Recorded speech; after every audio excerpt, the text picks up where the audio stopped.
ঈমানটা অন্তরের মধ্যে যদি কারো গেঁথে যায়, এই ঈমানটা যদি বদ্ধমূল হয়ে যায়, দৃঢ় মূল যদি অন্তরের মধ্যে হয়ে যায়, তাহলে এই ঈমানের স্বাদ পাওয়া যায়, ঠিক কি না? আপনারা বলতে পারেন, হুজুর ঈমানের আবার স্বাদ কি? আমরা তো মিষ্টি খাই, তার একটা স্বাদ আছে, ঝাল খাই, তার একটা স্বাদ আছে, টক খাই, তার একটা স্বাদ আছে। তা ঈমানের স্বাদটা কি? রাসূল সাল্লাল্লাহু আলাইহি ওয়াসাল্লাম বললেন যে ঈমানেরও একটা স্বাদ আছে। আল্লাহ রাসূল সাল্লাল্লাহু আলাইহি ওয়াসাল্লাম বললেন, সালাসুম মান কুন্না ফীহি ওয়াজাদা হালাওয়াতাল ঈমান। তিনটি গুণ, তিনটি বৈশিষ্ট্য যার মধ্যে থাকবে সে ঈমানের স্বাদ পাবে। কি পাবে বলেন তো? ঈমানের স্বাদ পাবে। কয়টি বৈশিষ্ট্য? তিনটি বৈশিষ্ট্য। তিনটি বৈশিষ্ট্য যদি আপনার ভিতরে থাকে, তাহলে আপনি ঈমানের মিষ্টতা অনুভব করতে পারবেন। এখন দেখেন আপনার ভিতরে এই তিনটা গুণ, তিনটা বৈশিষ্ট্য আছে না নাই? রাসূল সাল্লাল্লাহু আলাইহি ওয়াসাল্লাম বললেন, প্রথম নম্বর বৈশিষ্ট্য, আইয়াকুনাল্লাহু ওয়া রাসূলুহু আহাব্বা ইলাইহি মিম্মা সিওয়াহুমা। প্রথম নম্বর বৈশিষ্ট্য হবে আল্লাহ তার রাসূল সব থেকে তার কাছে প্রিয় হবে।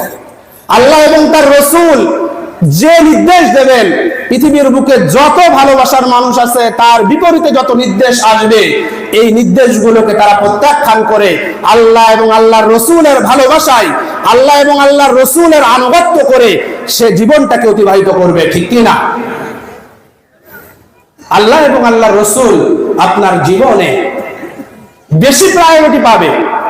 পৃথিবীর বুকে অসংখ্য তন্ত্র মন্ত্র পথ মত থাকবে, আপনাকে ডাকবে, কিন্তু আল্লাহর কোরআন আপনাকে যেদিকে ডাকবে, রাসূল সাল্লাল্লাহু আলাইহি ওয়াসাল্লামের হাদিস আপনাকে যেদিকে ডাকবে, আপনি কোন ডাকে সাড়া দেবেন? ওই তন্ত্র মন্ত্রের ডাকে সাড়া দেবেন নাকি কোরআন এবং হাদিসের ডাকে সাড়া দেবেন? কোরআন এবং হাদিসের ডাকে আমাদেরকে সাড়া দিতে হবে। এই জন্য আমরা রাসূল সাল্লাল্লাহু আলাইহি ওয়াসাল্লামের ভালোবাসার কথা বলি, আমরা আল্লাহ সুবহানাহু ওয়া তাআলার ভালোবাসার কথা বলি, কিন্তু কোরআনের প্রশ্নে, রাসূল সাল্লাল্লাহু আলাইহি ওয়াসাল্লামের ইজ্জতের প্রশ্নে যখন কোনো ডাক আসে, তখন আমরা দেখি যে দুনিয়ার বুকে অসংখ্য মানুষ, অসংখ্য মত পথ ইজম দল মতের কারণে আল্লাহর রাসূলের ইজ্জতের পক্ষে দাঁড়াতে সাহস পায়, ঠিক কি না? সাহস পায় না। কিন্তু আপনার ঈমানটা যদি রাসূল সাল্লাল্লাহু আলাইহি ওয়াসাল্লামের ভালোবাসায় পরিপূর্ণ না হয়, তাহলে সেই ঈমানের দাবি সত্য না মিথ্যা? সেই ঈমানের দাবি মিথ্যা। এজন্য ভাইরা আমার, ঈমানের স্বাদ যদি আপনি পেতে চান, ঈমানের মিষ্টতা যদি আপনি পেতে চান, তাহলে অবশ্যই আপনাকে আপনার কাছে, আপনার নিকট আল্লাহ এবং আল্লাহর রাসূল পৃথিবীর সকল জিনিস থেকে, সকল বিষয় থেকে, সকল ভালোবাসা থেকে আল্লাহ এবং আল্লাহর রাসূলের ভালোবাসা আপনার কাছে প্রাধান্য পাবে। দ্বিতীয় নম্বর বৈশিষ্ট্য, আল্লাহ রাসূল সাল্লাল্লাহু আলাইহি ওয়াসাল্লাম বললেন, ওয়া ইউহিব্বুল মারআ লা ইউহিব্বু ইল্লা লিল্লাহ। কাউকে শুধু ভালোবাসা, আপনি যদি কাউকে ভালোবাসেন, সেই ভালোবাসাটা হবে কার জন্য বলেন তো? আল্লাহর জন্য ভালোবাসা। রাসূল সাল্লাল্লাহু আলাইহি ওয়াসাল্লাম বলেন, মান আহাব্বা লিল্লাহি ওয়া আবগাদা লিল্লাহি ওয়া মান আ লিল্লাহি ওয়া মান আ লিল্লাহি ওয়া আ'তা লিল্লাহি ফাকাদ ইসতাকমালাল ঈমান।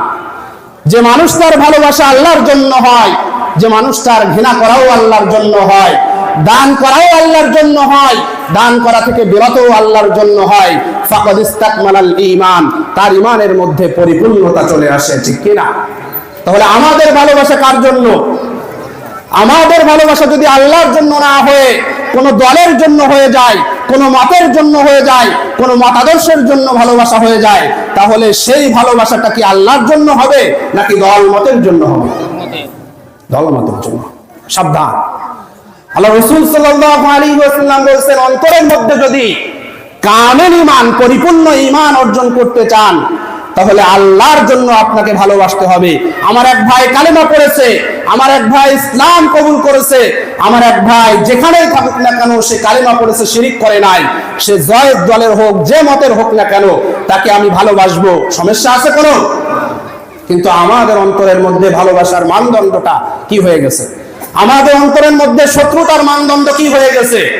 যে আমার এক ভাই ইসলাম প্রতিষ্ঠা করতে চাচ্ছে একটা মানদণ্ড নিয়ে, একটা মতের উপরে, একটা ইস্তিহাদের উপরে, আমার আরেকটা ভাই সেও ইসলাম প্রতিষ্ঠা করতে চাচ্ছে আরেকটা মানহাজ, আরেকটা ইস্তিহাদের উপরে।